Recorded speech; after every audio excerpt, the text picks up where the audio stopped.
Two guys in their early 50s with one dream: to achieve middle-aged sporting glory. This is the Missing Links Golf Show.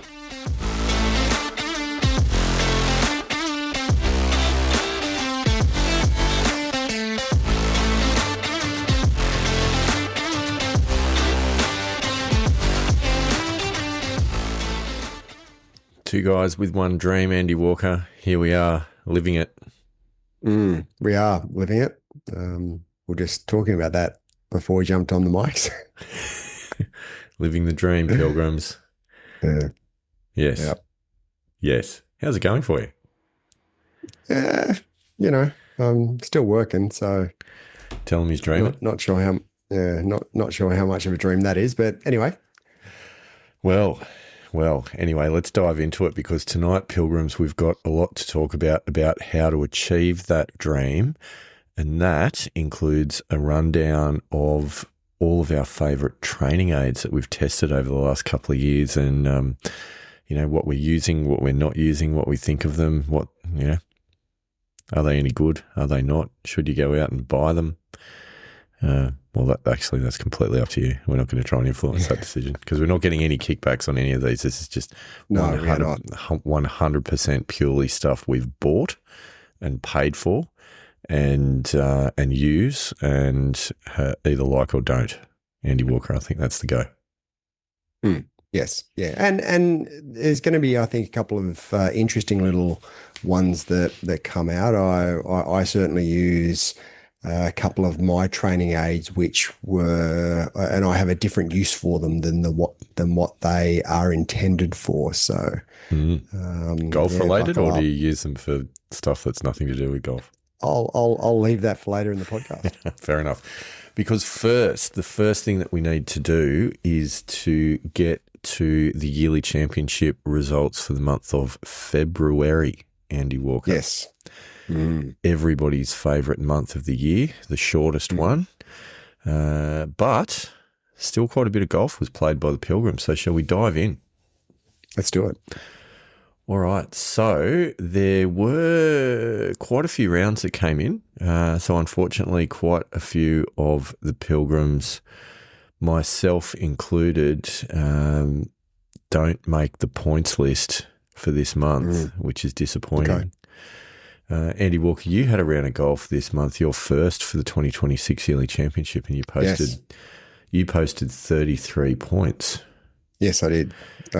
Which I am happy to tell you puts you in a tie for 7th. So outside the points. That was cruel. So don't the points go down to 10th?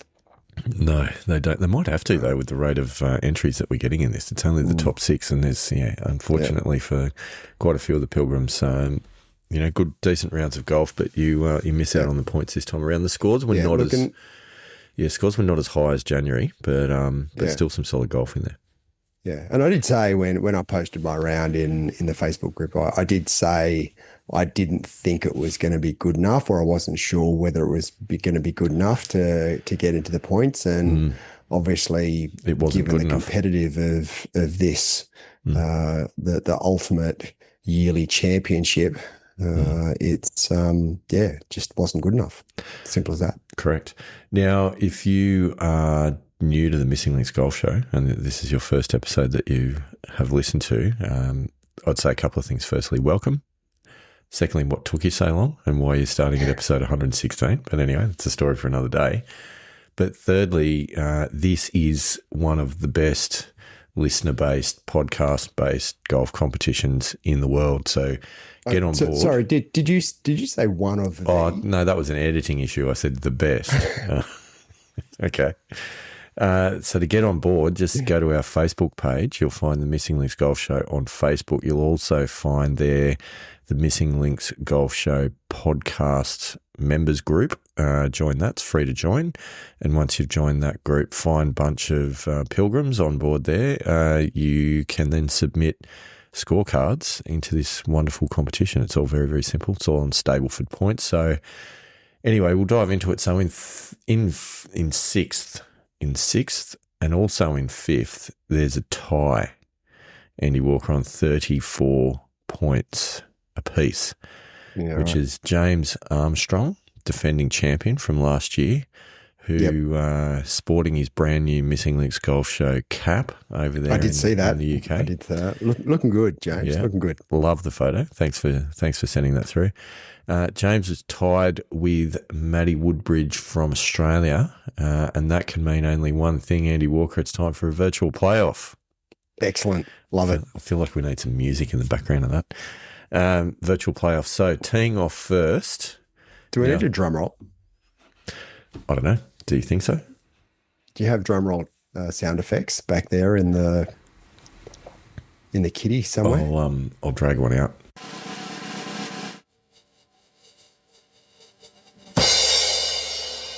How many dice rolls do we have? Well, stay tuned. It's hard to know. So anyway, first playoff hole on the first tee in alphabetical order. We'll call to the tee Mr. James Armstrong. So he steps par 4 that we're playing. So James steps up first. Ooh. He scores a bogey 5. Doors open. So how have we determined who tees off first? This is who I've got first on the list here, and his name starts with an A, and Woodbridge starts with a W. So do you think we need to do a count back for who tees off first? It's arbitrary. It's totally arbitrary. Don't overthink it. I reckon best back 9 tees off first. Don't be ridiculous. We're not playing that game. All right. So, No? Matty, Okay. can you beat a 5? I mean, the odds are with you, let's be honest. What's he get? Oh, Matty Woodbridge makes birdie with a 3. Excellent. Well done, which means that James goes into 6th. He scores 1 point to his yearly championship tally.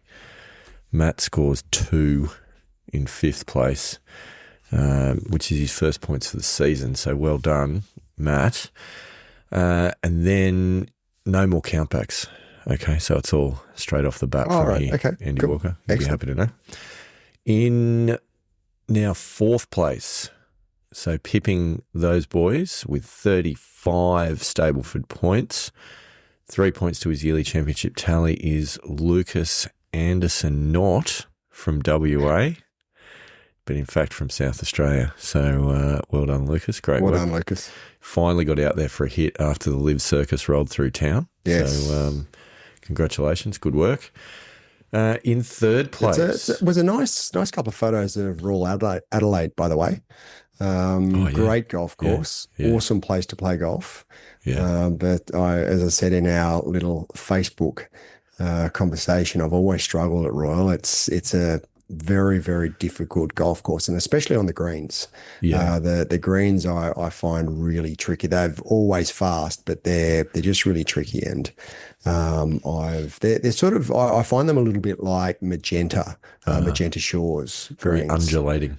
Yeah, and they're sort of they get really fast and really hard, and sometimes a little bit crusty. And it's they're not the easiest greens to putt on, but beautiful golf course. Love going there. Very good. I tell you what, you make a good point, Andy Walker. With great to see some photos of the golf course. Here's one for all the Pilgrims. Send us some photos from your golf courses. Pop them on the Facebook page. We'd love to see where you guys get around and where you play. And if you'd even like to drop a video there of you playing one of the holes, even better. That'd be a lot of fun. I think it'd be good for people to get a bit of a sense of where everyone's playing golf, particularly the international Pilgrims. It'd be great to see the courses and the tracks that you're playing on there. Do you think maybe some first tee shots just to see how many tight swings there are? I'd love that. Around the group. That'd be amazing. Do it. Give us some information. The scorecards are great. We love seeing them coming in, but it'd also be nice to see some action. So, in 3rd place, Andy Walker in 3rd place with 36 Stableford points. Now, bear in mind, I scored 36 Stableford points in January and didn't get in the placing, so I'm a little bit grumpy about that. But in 3rd place with 36 Stableford points, backing up his win from January is Dicko Jeremy from New South Wales. Nice work, Dicko. And he's submitted a scorecard 2 months in a row, which is outstanding work, Dicko, so keep it up. So then we get on to the big dogs. Now, coming in second, coming in second place with 37 points. Yep. And I would say that this is a debut scorecard.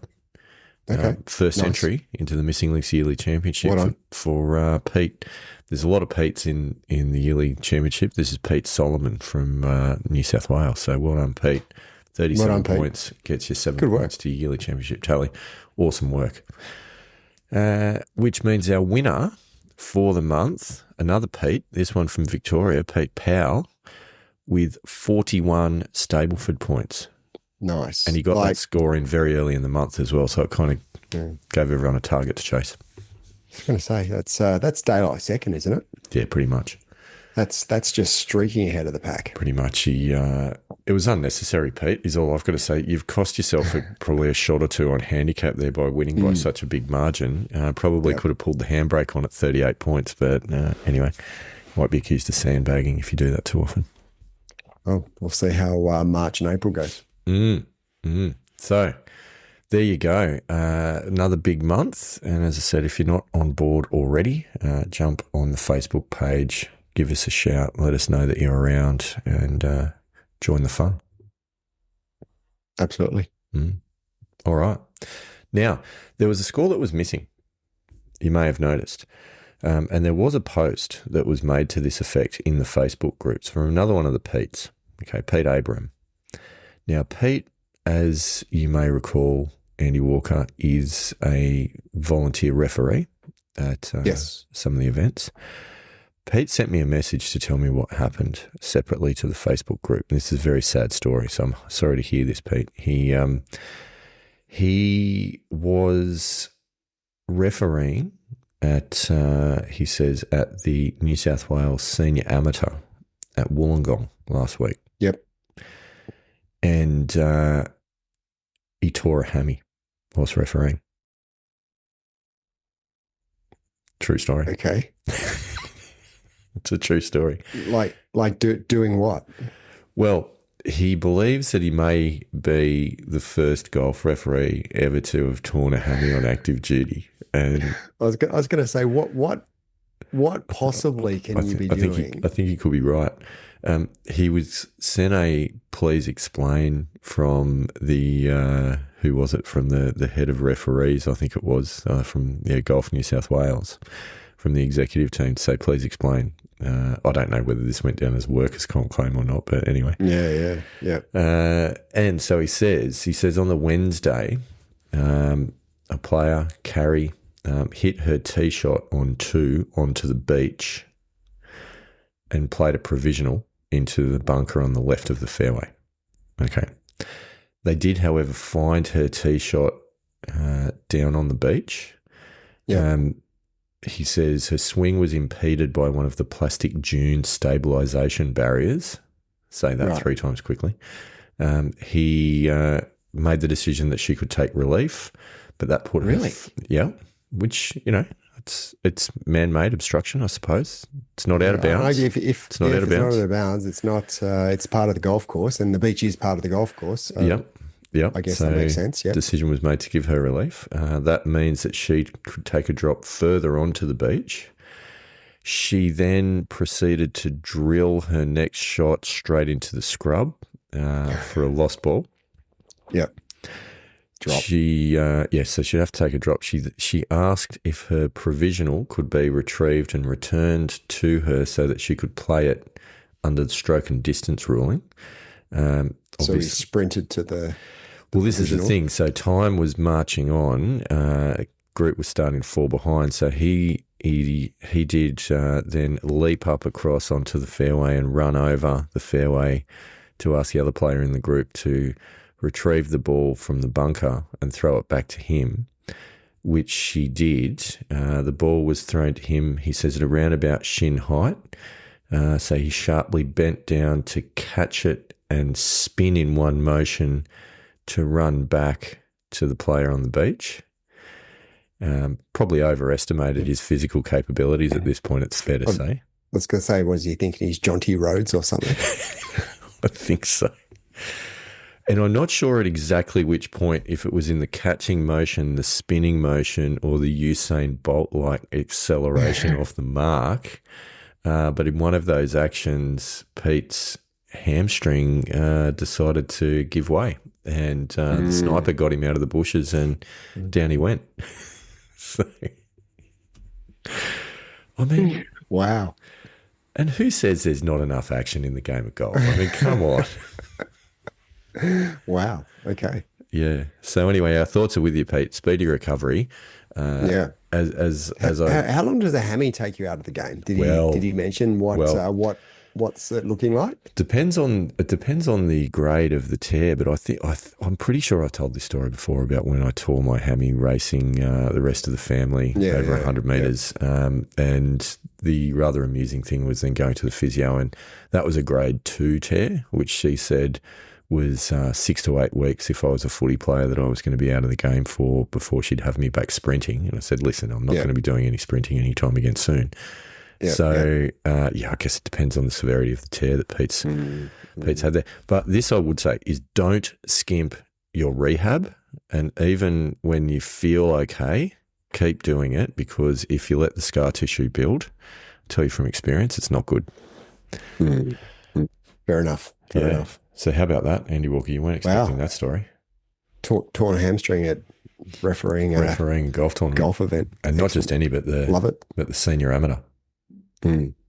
Excellent. I mean, I suppose. I mean, I love the pick up and spin though. Like that's gold. Yeah. I mean, you don't usually talk about a pick up and spin when you're playing golf. No, you don't. No. You don't usually talk about a torn hammy when you're playing golf either. That's true. Yeah. I really hope. Good luck, Pete. I really hope that the player bought him a suitable beverage at the end of the round for tearing a hammy on her behalf for speed of play, which he should have just turned around and put it on the clock anyway. Yep. So anyhow, there you go. So moving on, let's talk training aids. Andy Walker, let's talk training aids. And there's quite a bit to get through because I think both of us have got a reasonable list. So where do you want to start? Well, I've split mine into technology and non-technology training aids because, we have sort of included some technology in there, like we've both got launch monitors and various apps that we use. So I've included those in the technology, but there are a couple of training aids that I use that I find quite useful as well. That are non-technology. So happy to start with why don't we start with the non-technology?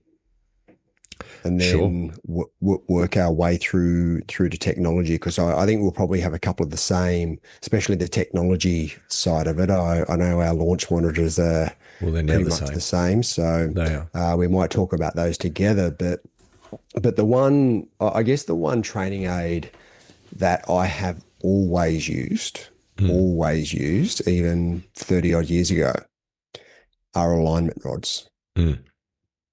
Alignment rods, I think, are the and I'm a fan of the basics. I've always been a fan of the basics. I grew up reading Jack Nicklaus and Greg Norman, and they were always basics.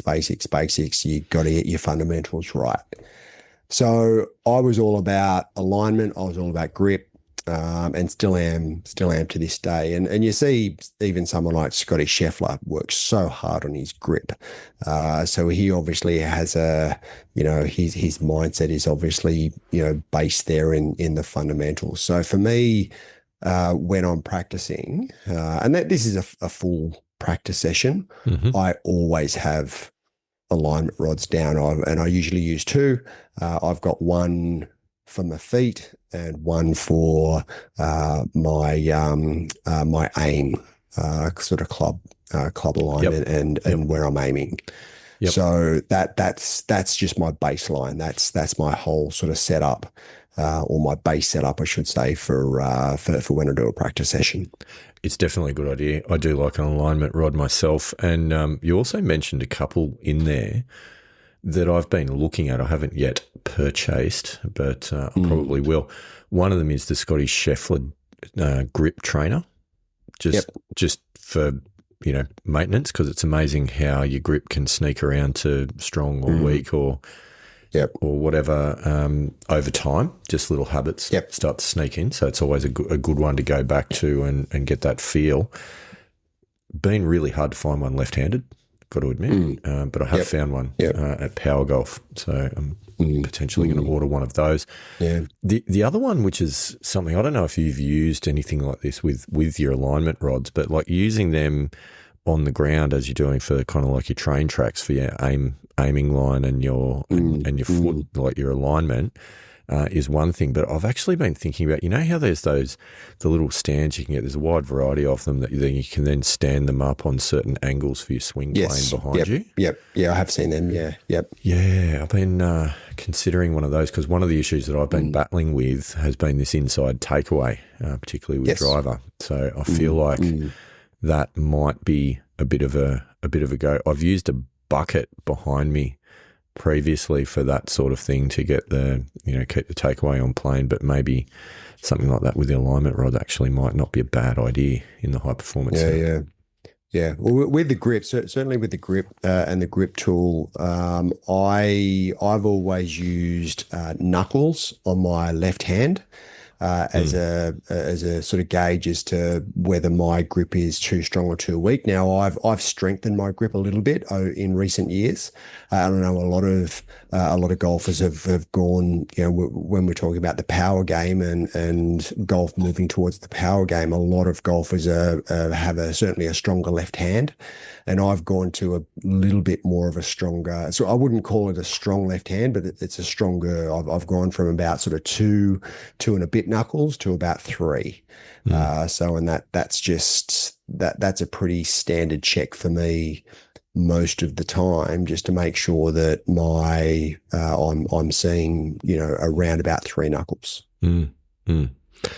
Yep. It's a good one. I mean, that's your classic way of doing it. Yeah.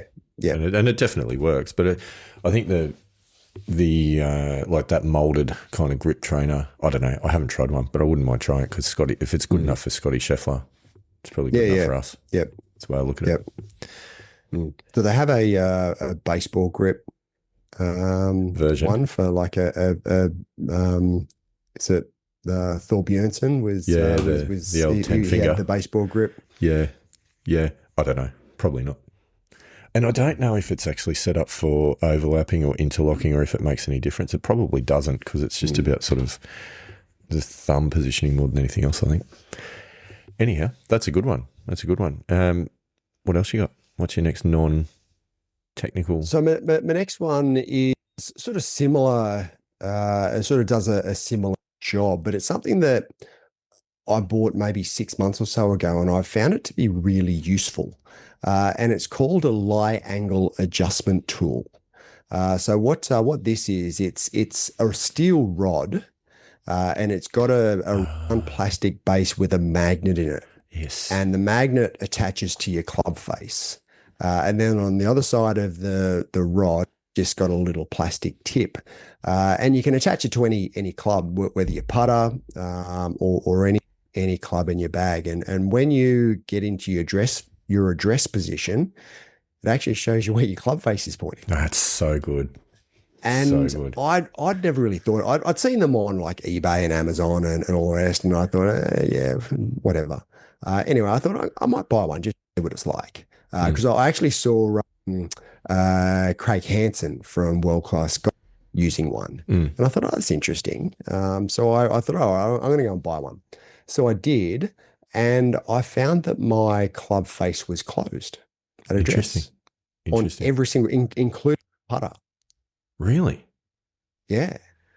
So it's really, so now it's a check that I have about once a week, where I've just got it next to the hitting mat, and I'm just checking just to make sure that my club face is square.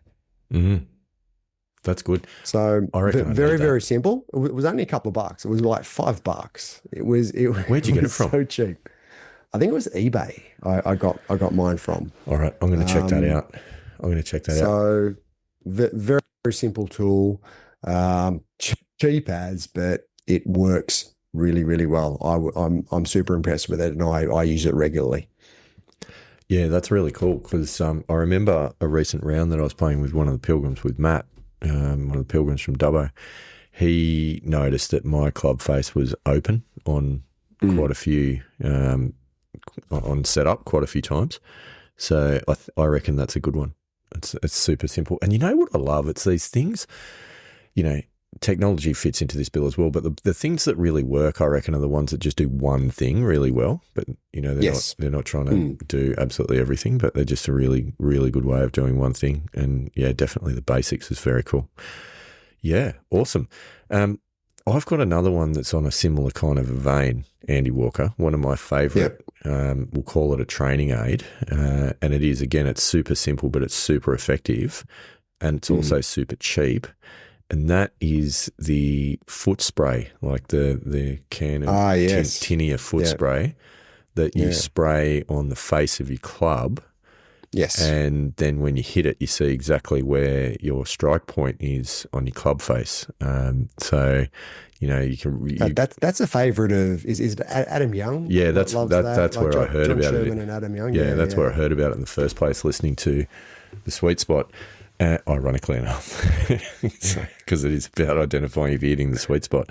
And like I say, it's so easy to use. You just spray it on the face of your club.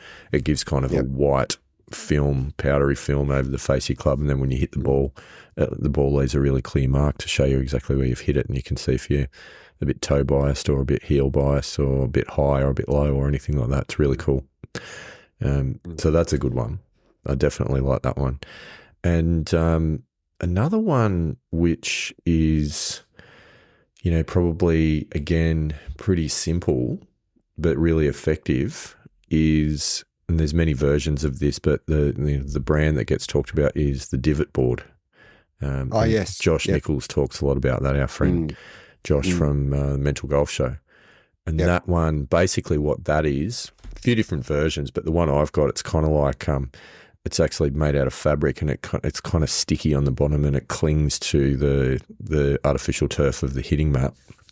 Yep. And on the top of it, you know, it's got a dot in the middle where you put the ball and a couple of lines. But the surface is sort of made out of these sequiny things, so that when the golf club brushes it, they turn over and turn white. So rather than being green, they turn white. So you can see exactly where your club first makes contact with the ground, if it's in front or behind the ball. And you also see the direction of your divot, which otherwise you can't see on a artificial turf hitting mat. It's really cool.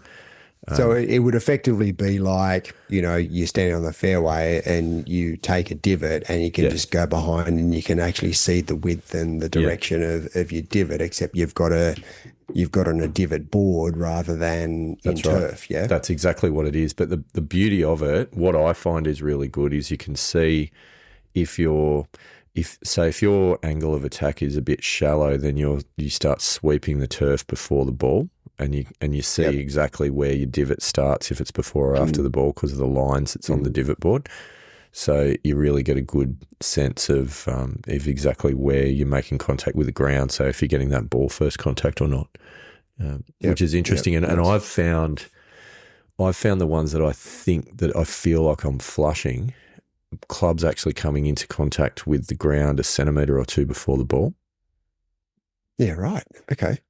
But it's just so, like, it's probably because it's shallow that you're not really feeling it until it gets past the ball. But it is actually, you know, starting to make contact slightly early. Apparently that's super common. Yeah, right. Okay. Yeah. And that just means you're not really compressing it as much. Yeah, because I know that sweeping it a bit too much. I know that ideally the lowest point of your swing should be past the ball. Correct. And I can't remember how far past the ball you should be, but it's certainly not. I don't know. For me, having ground interaction before you make contact with the ball is probably not ideal. No, it's not. You probably do it though, but it's imperceptible just because of your angle of attack. So on the divot board, right, my divot might be, let's say, 10 to 12 centimetres long. Yep. And like maybe 1 centimetres before the ball, and then you've got ball, and then you've got, 10 centimetres of divot after the ball. So ostensibly, yes, the low point's after the ball, and it's all flowing through, but it's interesting that it doesn't always start at the ball or after the ball. Yep. Anyway, and that's, again, it's one of those things where you go, I feel like it's absolutely flushed, and yet there's this little bit of ground interaction early. Yeah. It's interesting. Interesting. You would not know that otherwise. You would have no idea. No.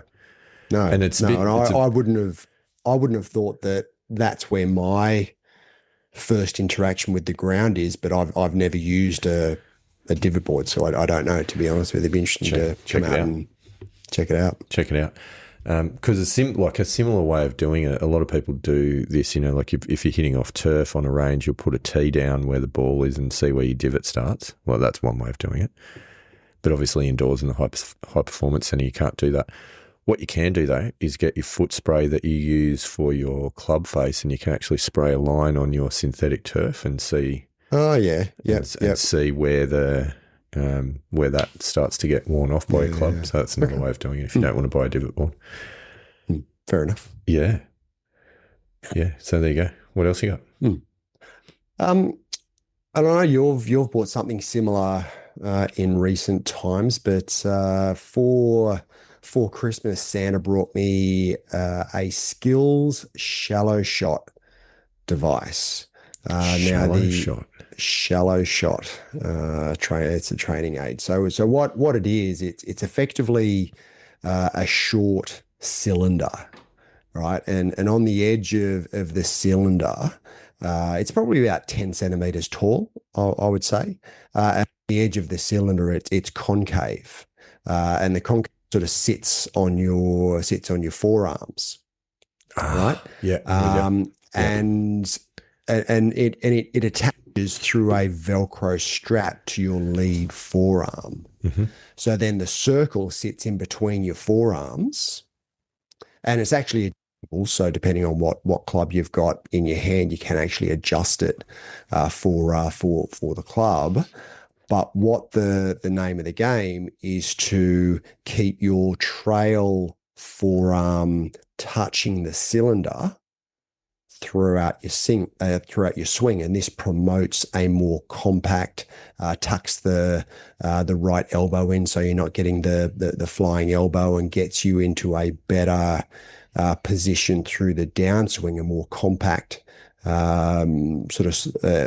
position throughout your downswing, and a more connected swing, with your sort of upper body, arms and shoulders. So it's quite good. I'm actually not able to keep my right forearm, which is my trail forearm, connected to the cylinder throughout my whole swing. I'm working on a bit of flexibility because you see, and obviously I grew up.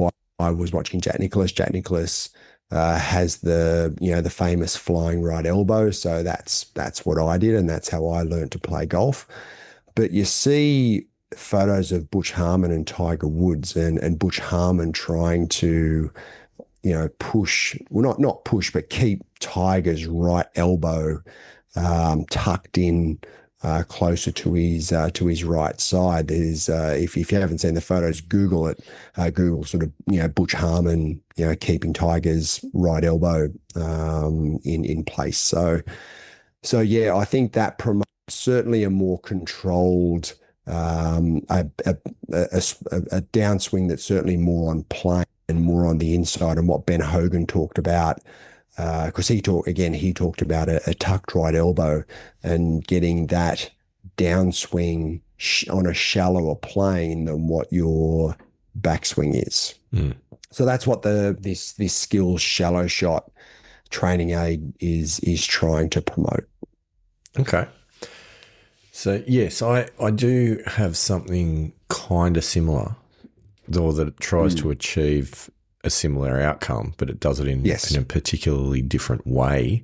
and that is and this is only new. I've only had this for about a week, and it's called the TRS Slider, and it's from Robert Rock Golf. So people might I have seen it on advertised on Facebook actually, and I thought it was quite an interesting device. So I'm keen to understand what your thoughts are on it. So, okay, I'll give you a little bit of a review on where I'm at with it so far, right? Like, because there's all sorts of promises that are made about this device on their social media advertising.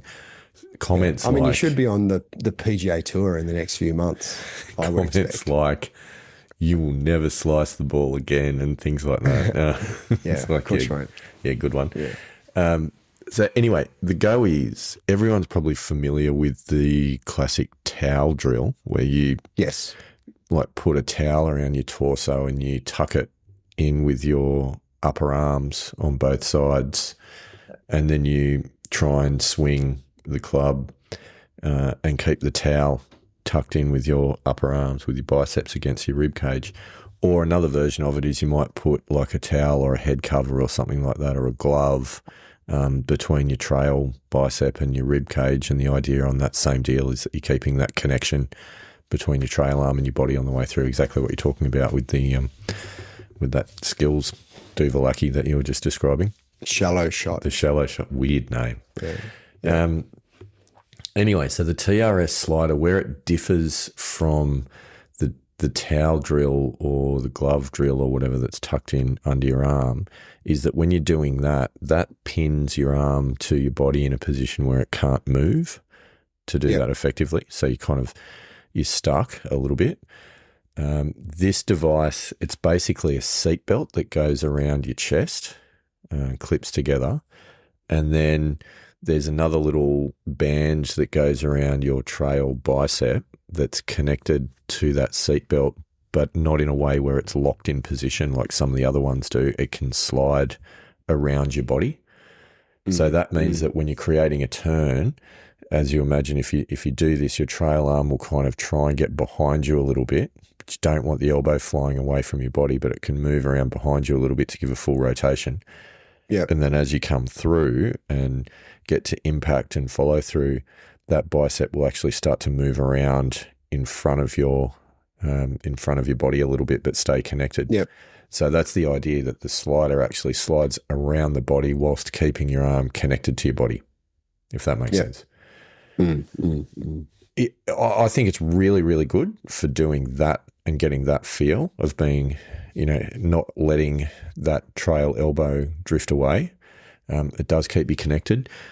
The thing with it, though, is that I don't know that it makes all of the gives you all of the benefits that it claims to, because I was using it with the launch monitor just to check my swing path and just kind of trying it in a few different ways.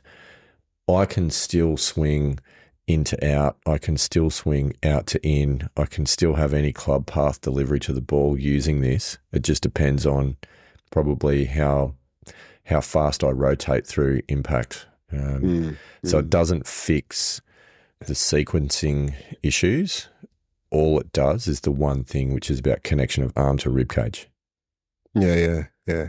But it's quite interesting that while you're using it, you can have all these different swing paths, yet you'll never slice it. Yeah, which is just not true. This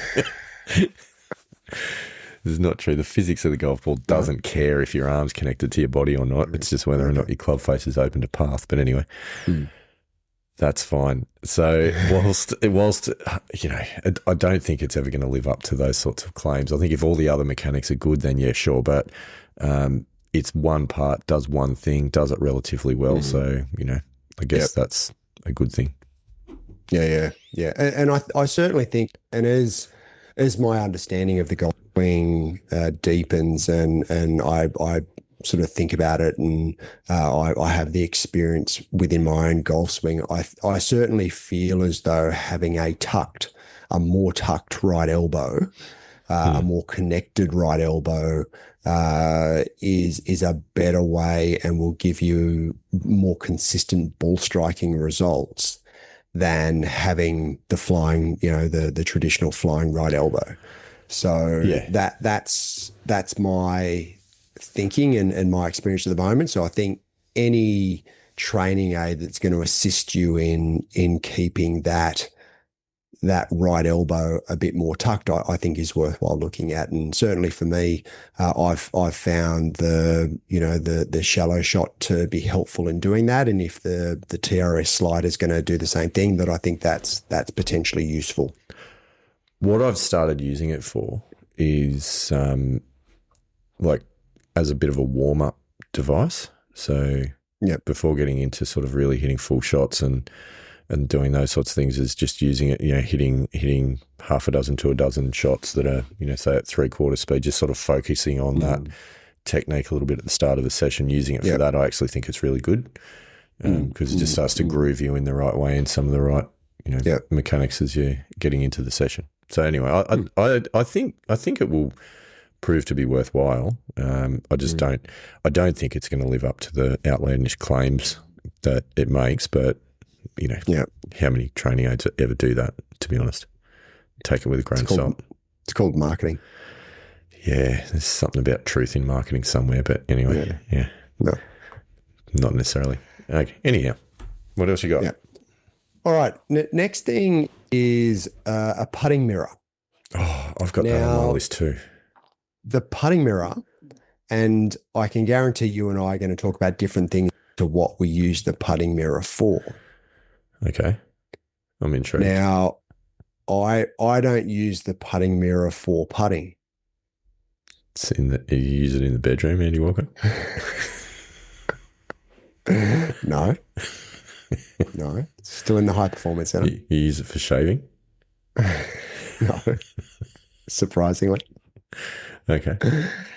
How I use the putting mirror is actually for my full swing. Is this not dangerous? Hitting golf balls off the putting mirror? The way I use it is that I take my stand, and what I'll do, I'll put the putting mirror about where my eye line is. So it usually works out to be about maybe like a sleeve of golf balls, from my right toe. Mm-hmm. All right, so I put the putting mirror lengthwise there, so that basically as I stand over the ball in my stance, my eye line is over one of the lines on the putting mirror. Okay. And what I'm doing as I take my backswing and then my follow through, I'm making sure that my eye line is staying constant along that line, so that I'm not either moving away from the ball or moving towards the ball throughout my swing. So effectively, I'm just checking to see if my head is stable throughout my swing, and I'm not moving either off the ball or towards the ball. So you're looking yourself in the eye as you're hitting golf balls? I am. It's interesting. Does it work? It does, actually. I've found a couple of things that sort of confirmed a couple of things for me, and I can see it through the Golf Swing Replay app. Is that it's not so much on my backswing, although I do have a tendency to move a little bit towards the ball. So my eye line moves more towards the ball in my backswing, then it moves off the ball in my downswing, and I think that's sort of a little bit, the early extension and turning sort of too early. So I'm working through those head movements and just trying to be a bit more stable with my eye line throughout my swing. But yeah, I just find it really useful just as and it's not something that I use overly often, but it's just it's a check. It's one of those checks and balances that I might use once a week or so, just to go, I wonder where I'm at with all of that, because you can't really pick everything up with the Golf Swing Replay app. You can sort of draw lines and all the rest, but because you're a little bit further away with the Golf Swing Replay app, and I mainly use Down the Line with the app, but it certainly highlights it either way. When you're using a putting mirror, any tiny movement, either inside or outside, you can tell where your eye line is with your putting mirror. So yeah, that's how I use it. I use it more as a full swing training aid rather than as a putting training aid. Interesting. I use it for putting, and I think it's really useful just to see where your eye line is and make sure you're either, ideally probably just inside the ball or at max over the ball, but not past the ball. And I think I actually find it really useful because I do sometimes get a bit too far over the ball. So again, it's so many of these things. They're just indicators or, kind of guardrails to keep you back doing the basics. It's checks and balances. That's all it is. It's not something I think that you're going to make massive changes in your swing, but it's certainly just checks and balances to make sure that you're in the correct positions. That's how I use the majority of these training aids. 100%. And for me, it's about the creep that comes into your game and catching that before it gets too far, which is really useful. So on the putting topic, another one that I want to talk about is a putting mat. And I think if you don't have one, you should get one, particularly coming into winter, just to be able to, practice the putting stroke. There is no substitute. I think it's worth caveat saying there's no substitute for putting on an actual putting green, absolutely. But there's also no substitute for just hitting a lot of putts just to kind of make sure that your stroke mechanics are okay. And if you're doing that kind of, matched in with using the mirror or something along those lines, then I think it's a good thing. So I would definitely add that on the list.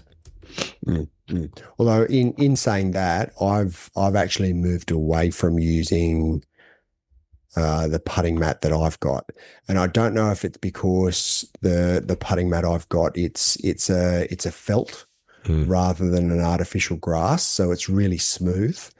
So when I jump on an actual putting green, if I've spent too much time on the putting mat, it feels really weird to actually be on grass. Okay. So for me, the putting mat, and it might just be the putting mat that I have, but the putting mat I have, I just find it just messes up my feel for when I get on an actual green. So yeah. So there's a thing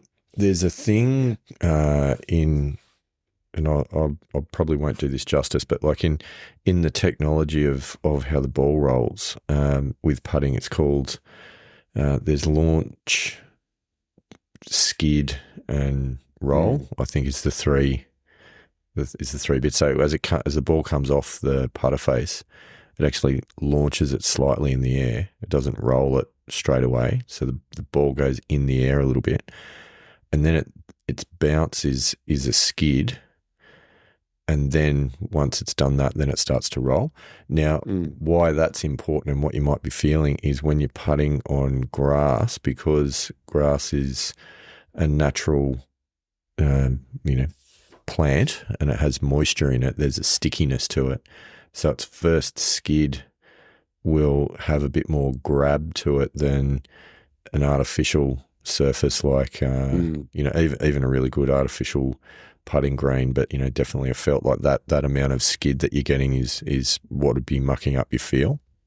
Which is probably what you're talking about. And that's where to simulate, say, a real green that's running at 12 on the stimp, your synthetic grass putting green needs to be at about a 10 because it needs to be slower to simulate that speed because of the lack of grab on the skid element of the way that the ball goes. Right. There's quite a lot of physics in all of that I did at one point go down a rabbit hole on for no particular reason other than I was on a flight and it was interesting to read articles about it. So, but yeah, so that's a thing, and it's true. But I think you're not really using that for sinking putts and for doing that. It's just more about making sure that any of the mechanical things that you want to work on, you can work on at home, and that's really what it is. And to be honest with you could do it on your carpet as well, but I just think it's better to have something that rolls a little bit more than most carpets. Yep, fair enough. So is that one. Another one that I do want to talk about on putting, I've got this thing called the Gatekeeper from AI Golf. Oh, I sent you a photo of it earlier. Yep. Now, Pilgrims, I bought this in a moment of weakness. It was,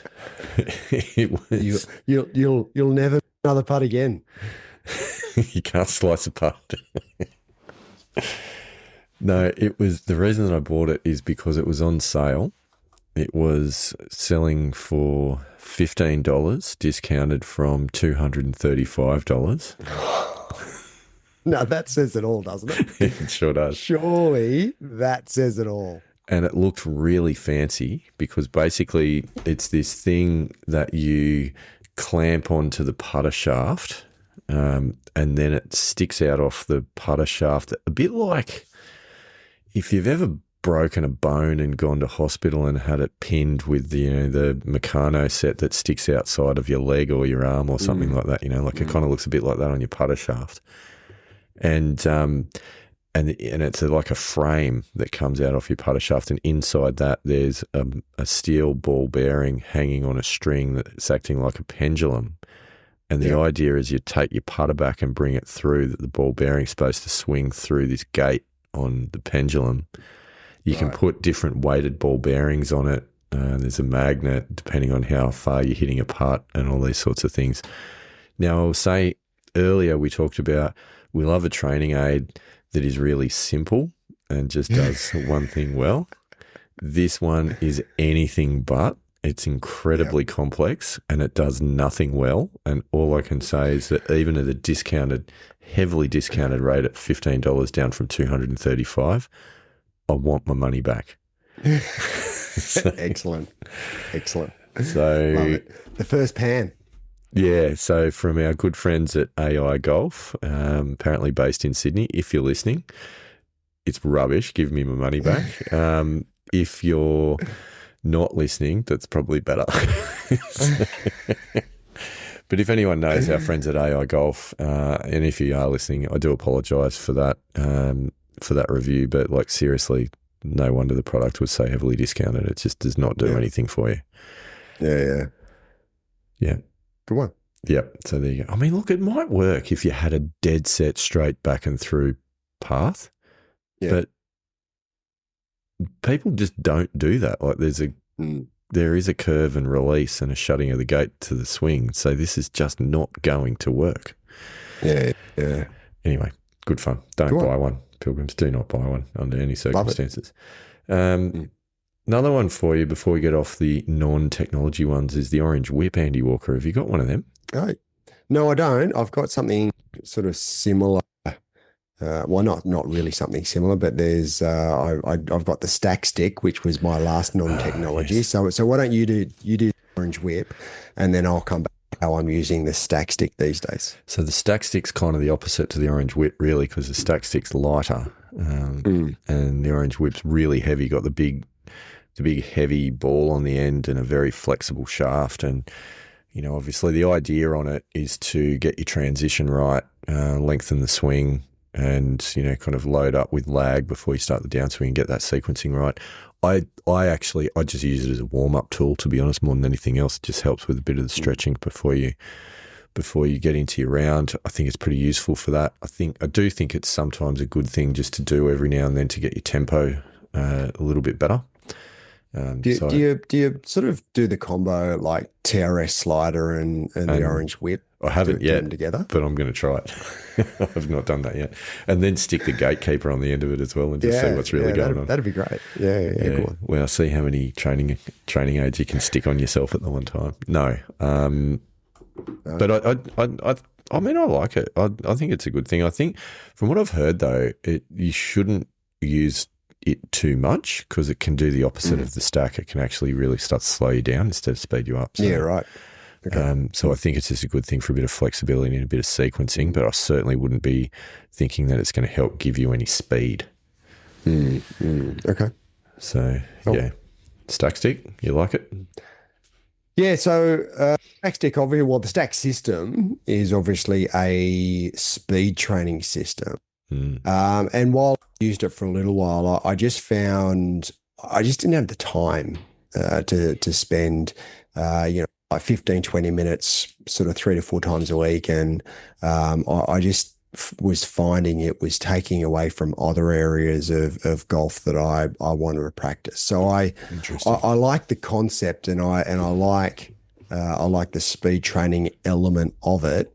However, I'm now not using the stack for speed training. So I've actually got it inside. I've sort of got it in the golf bag sort of behind me. And what I do is that I use it as an inside sort of club to be able to practice my positions. So when I don't have a chance, when I'm in between clients or in between phone calls and I don't have time to get out into the high performance center, I've only got a couple of minutes.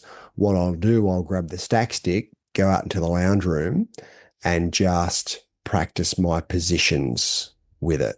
And I mean, you can do the same thing with a short club as well, like an 8-iron or a 9-iron, but I found the stack stick to be quite good for that. It's about the right height where I don't hit the ceiling and don't hit the walls. So it's actually quite a good, the space that I have is quite good for me just to go for a bit of a wander and use that for some position training. So look, it's an expensive position training aid, but that's what it's ended up being used for. Fair enough. You're right. You could just use a short club for that, but that's okay. If you want to use the stack stick, knock yourself out. Don't knock yourself out with the stack stick, but No. Well, I've knocked out a Garmin G80 with the stack stick, but that's a that's a fact. That's a fact. That's a different story. Yeah. Okay. Have you got any other non-technology based training aids, Andy Walker? No, that's it for me for non-technology based. Okay. Shall we hit the tech? Yeah, let's do it. All right. What do you got? So first up, and the one that I use most often is the Square Launch Monitor. And I'm using the Square Launch Monitor. I don't use the native software. I'm using Awesome Golf for the Square Launch Monitor, and I'm purely using it for the wedge play and for my distance control from sort of 40 to 110 meters. So when I'm sort of go out and do a high performance session, first 20 or 30 shots that I hit are wedge shots. I vary the distance. I practice my distance control with the Square Launch Monitor and Awesome Golf to be able to really dial that in. And I've found that to be really, really useful. My wedge play has improved dramatically since I've actually made the effort and taken the time to be able to, just spend those first sort of 20, 30 shots in the high performance center of a practice session, just really dialing in that distance control. It's amazing that what you practice, you improve. It's remarkable. Funny that. Yeah. Do you find that the distances on Awesome Golf are more accurate than what you were getting on the Square's native software? Not necessarily. I think about the same. I just find there are more. There's more data set numbers with Awesome Golf, and I find the setup and just the functionality of Awesome Golf to be much better, than just the native Square Launch Monitor app. Did you think about GS Pro? Was that a price-based decision? Or? No. Yeah, no. I actually got Awesome Golf. I bought the Awesome Golf software maybe a little bit more than 12 months ago. When I had the Garmin R10, I was reading that the Garmin R10 works best and most accurately when A, using the RCT golf balls, but B, within the Awesome Golf app and software. So I bought Awesome Golf and I just had a subscription, and then I think it was in January last year they offered a really heavily discounted lifetime subscription, which I bought.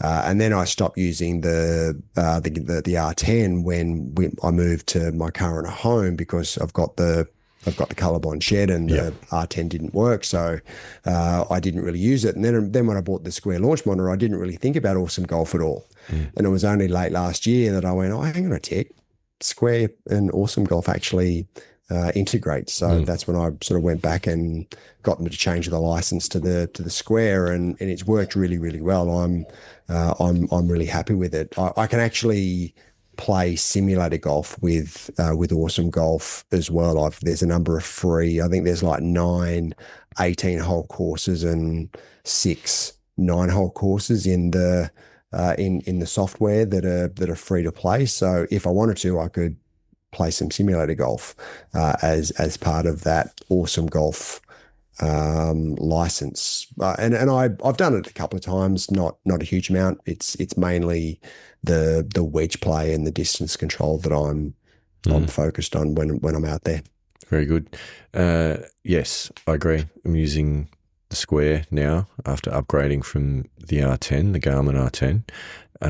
So much easier to use. Like, honestly, the setup and to get going, it's way easier to use. It's basically push and play, isn't it? Like, it's very good. Yeah. From like, the interface is very good from that perspective. And also, I think having the unit, it's a foot or so away from the golf ball rather than being another 2 to 3 meters behind you, just means that your space requirements is so much less. Much easier to see that the unit's picking the ball up before you swing than having to look, sort of 3 meters behind you to see if the it tells you, like it actually tells you when it's ready and when it's picked up the ball and it's ready to go. So it's it's significantly better. It's very good. The one thing, so I haven't gotten in the Awesome Golf path yet, although I probably will. I've been using the native software for, again, doing the wedges the nearest the ping function and trying to dial that in. But what I have noticed is that it is, and I don't know if this is a setting thing that I don't have the right altitude set up or something along those lines, or maybe there's something going on, but it is genuinely shorter than my numbers normally would be with wedges. And that's not an indoor swing thing. Like, I can flog a sand wedge as hard as I can possibly hit it and I have the confidence to do that with the new high performance center net. But it's probably on sand wedge, it's probably 15 meters shorter than reality. Yeah, right. Okay. Yeah. So, like, on a full sandwich.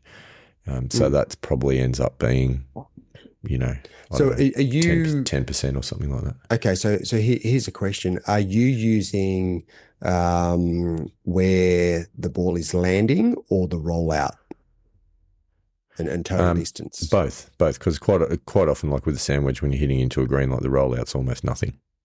Yeah, because I rarely look at the total distance, the rollout. I always look at landing distance, and that's what so when I'm thinking or when I'm focused on the distance control, when I say, all right, I want to hit this 50 meters, what I'm talking about is I want to land it 100%. Because for me, the rollout and the spin that is showing in the software, because usually it's rolling out 7, 8, 9, sometimes 10 meters, and like there's my wedges there's no way that's don't roll out that far. In a lot of especially when I've got a back to front sloping green, I'm actually having to land it past the flag to allow for the spin back to the flag. So I find I don't use that total distance at all. I rarely even look at it. For me, it's always carry distance, and that's what I'm focused on. Yeah, which, as I'm saying on the Square, is understating it. which I Yeah. find Okay. interesting. That's interesting. I need to have a play around with the settings and see if there's something that I've got that's not quite set up in the right way as a result of that. And it's pointless asking any of the online forums because you always get the same standard answers of either, oh, it's indoor swing syndrome, or, oh, you don't hit it as far as you think you do. It's like, guys, I do know exactly how far I hit my clubs. Anyway, that's it is good. And you kind of touched on it. One of the things that's actually really interesting that I started having a look at, particularly with irons, like shorter irons, is spin rates, backspin rates. And it's remarkable. So if you take, say, a pitching wedge, you should be generating, say, around about 7,500, 9,500 RPMs of backspin. Okay. And what I find is amazing, if I do flush it, I'll be in that range. But a slight mishit and you're down at like 5,500, 6,000 RPMs. It's really interesting the impact that clean strike has on spin. The variability of your spin can be dramatic depending on how consistent your ball striking is. Yeah. So I've found that to be really interesting, just to have a look at that on spin rates. So that's quite cool to use that for. Yep. Absolutely. So I've also got a second bit of tech that I use for short game, and that's the Tour Tempo app. So I'm still using the Tour Tempo, and it's mainly for wedge play and short game. I don't really use it for my full swing. I know that there's a 3-to-1 ratio, backswing to downswing ratio that you're using for your full swing, but the 2-to-1 wedge tempo, I found that to be so useful, and it's fixed.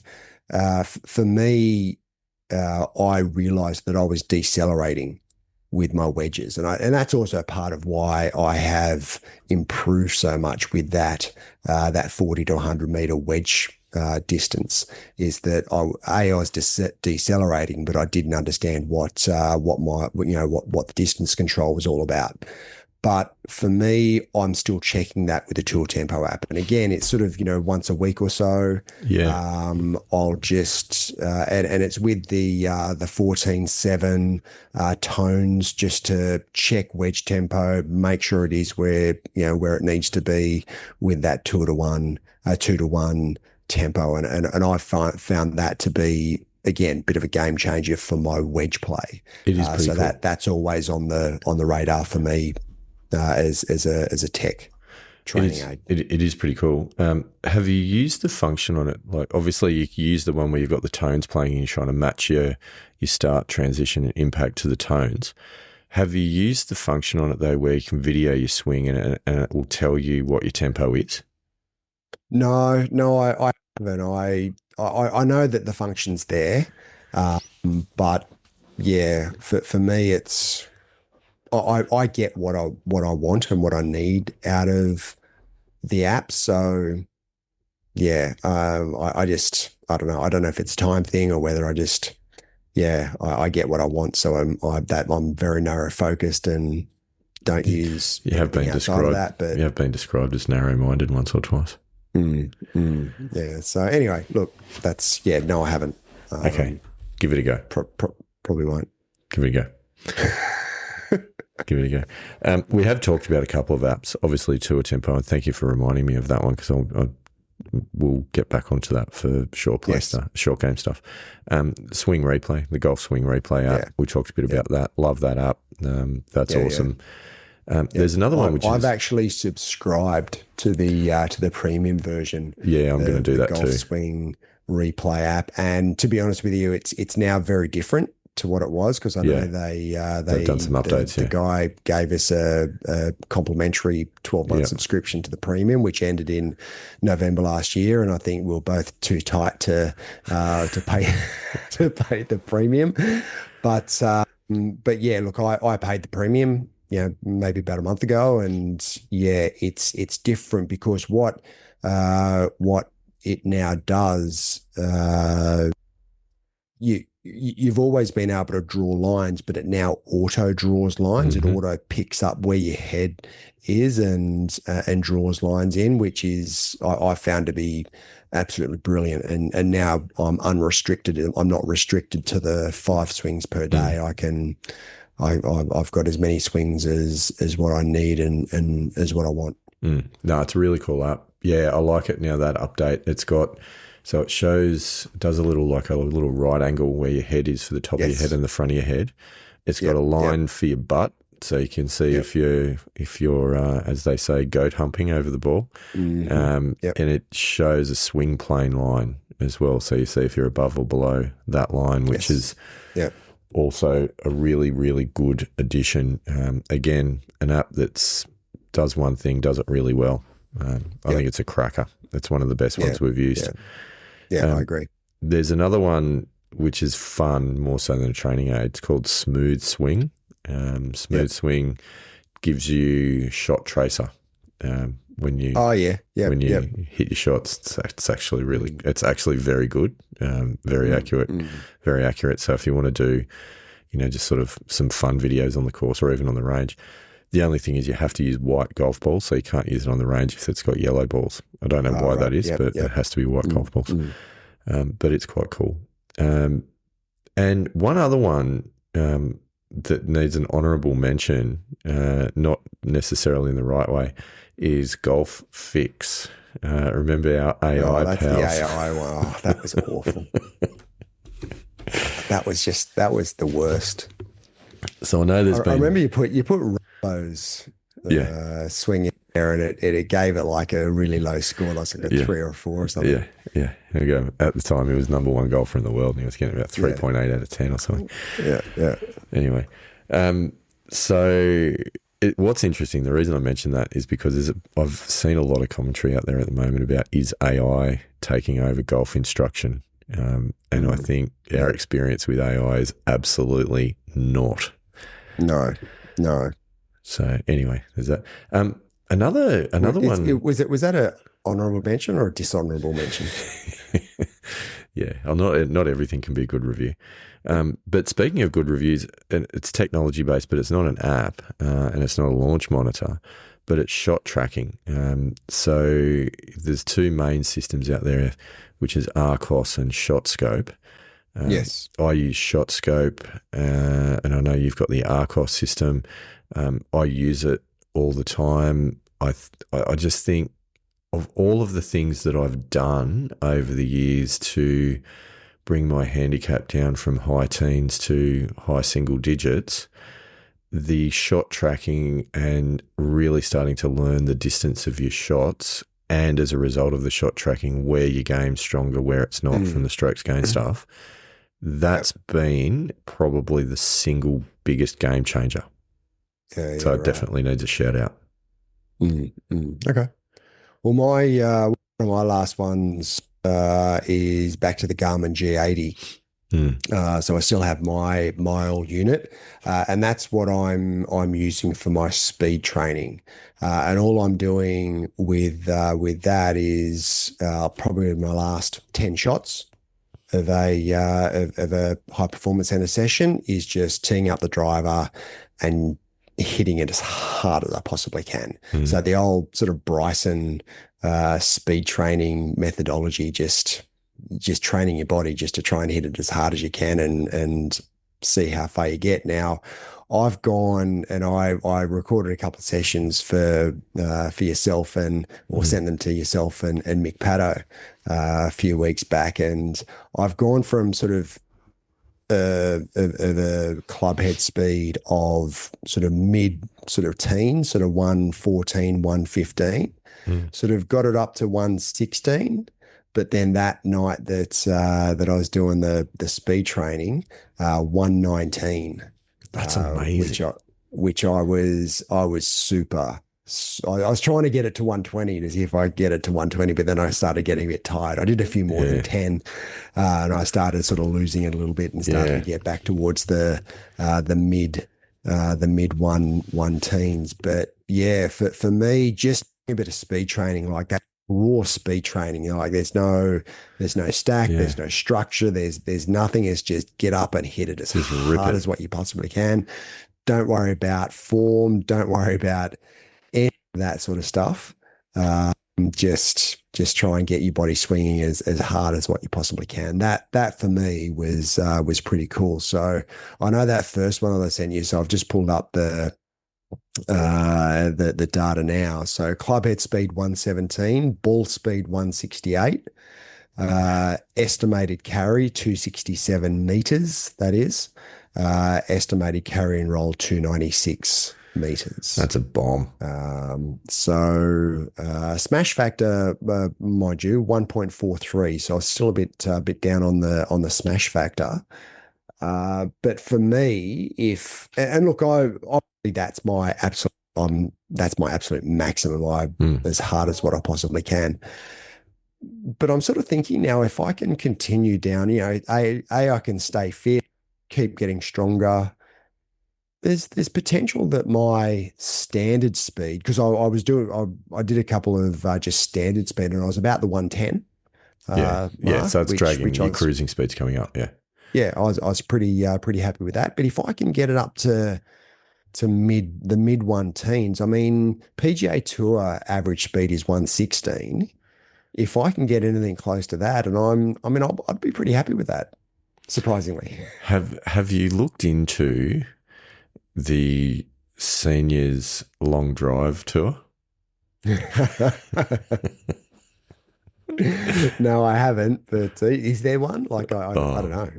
It'd be so good if there was. But the senior amateur long drive tour. Maybe that's your niche.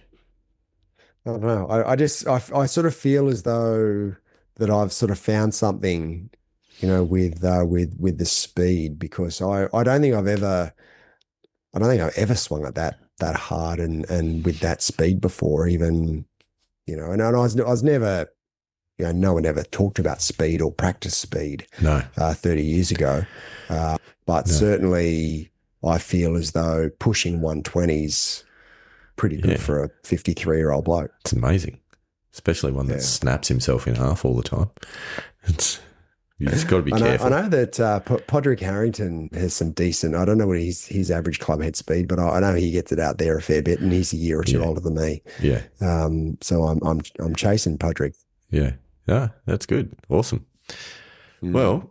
So last two, and these are more honourable mentions than anything else, of which I'm keen just to explore them more, but just haven't done enough work with them. And they're my two putting methodologies. So Toolread, that's the Toolread app. I invested in Toolread, and I'm keen to understand Toolread more. I think that's definitely got some promise. And then my trusty aim point, although and I know we've sort of discussed this before, what I'm going to attempt to do is try and sort of meld them and cross them a little bit, in that I'll use the Toolread to assess the break, and then I'll use aim point for my aim point, basically. So I feel as though aim point's good to be able to give me my start line. And I've always struggled a little bit to get the correct degrees of break just with my feet. I've always relied on, looking and feeling, with eyes, and just sort of looking around the green to see where the breaks are and where the runoffs are on the green. So I feel if I use and the other thing with aim point as well, I think it's got some a couple of drawbacks, and I found this out, on a couple of slopey greens where it slopes close to the hole. And if you say you've got a 20-footer, but 5 feet out from the hole, there's all of a sudden some break there, aim point doesn't, you've got to be aware of that. And the standard aim point doesn't take that into consideration. With a 20-footer, you're basically breaking into a third and a third, and you're going aim point 1 at a third and then 2/3. Well, what happens if, closer to the hole, there's a significant amount of break or it breaks back? somewhere. So I think that's got to be part of it. And that's where Tool Read, I find Tool Read does pick that up. So if I can if I can assess the putt and the break with Tool Read and get a number in my head to use with aim point, I'm going to try and develop that methodology, and that's going to take a little bit of time. So, but that's sort of what I've got in my head might work for my methodology. Yeah, a bit of the aim read system or tool point. It is true though, because what tool read does quite well, I think, is that it weights the last third of the putt more heavily than the first, because that's when the ball's rolling its slowest and it will take more of the break. Even if it's a uniform break the whole way, it will take more break as it's slowing down rather than when it's rolling faster. It's just the physics of golf balls. So, good one. Yeah. So there you go. So that's a pretty comprehensive list of training aids and technology to help you with practice and improvement. Yep. So buy all of those things and see how much money you've spent. Except for what was the pans, the Golf AI. Don't worry with the gatekeeper, and don't worry about Golf Fix. But other than that, they're all pretty useful things. Yeah, they are. We'd love to hear your ideas, Pilgrims. Jump on the web page, jump on the Facebook page, probably more relevant, and let us know. What do you use? Is it good? Is it bad? Do you like it? Have we missed it? What should we think about for birthdays and Christmas this year? Let us know. Yep. Well, and it has been remiss of me to miss one training aid that I think is an integral part of being a pilgrim. Oh, what's that? Rock out, Pilgrims. Nice. It's good advice.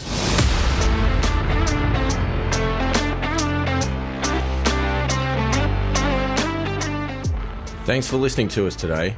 We love hearing from our pilgrims, so please reach out to us through any of the links in the show notes.